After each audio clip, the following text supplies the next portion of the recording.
নওজওয়ানরা শোনো ভাইয়া, তোমাদের এক ভাইয়ের কাছ থেকে শোনো, তোমাদের এক বন্ধুর কাছ থেকে শোনো দোস্ত।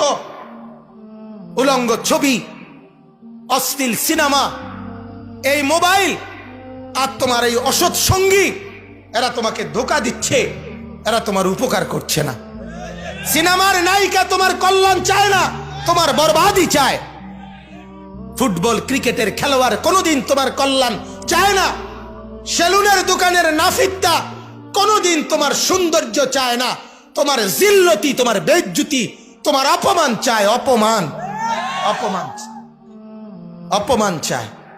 যে বন্ধু, তোমার যেই সঙ্গী তোমার নামাজের কথা বলে না, আখিরাতের কথা বলে না, একটা বার যে তোমাকে আল্লাহর বন্দেগীর কথা শুনায় না, কসম বন্ধু, ছেলেরা একটা ছেলে হইলেও আমার কথা মনে রাখো, একজন হলেও আমার কথা শুনো, মনে রাখো বাপ, ওইটা বন্ধু না, ওইটা বন্ধু না।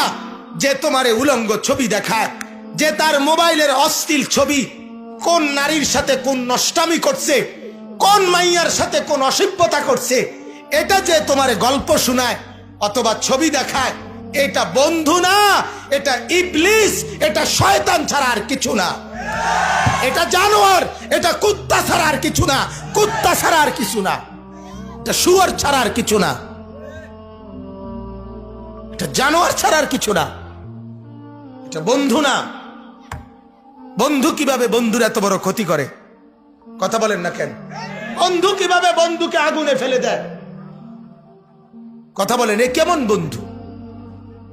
এ কেমন দোস্ত? এ কেমন ফ্রেন্ড? যে ফ্রেন্ড তোমাকে জাহান্নাম শিখাইতেছে, আগুনে জ্বালার জন্য তোমারে রেডি করাই দিতেছে,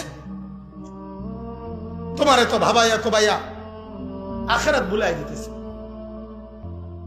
কোরআনুল কারীমের মধ্যে আছে এক জান্নাতি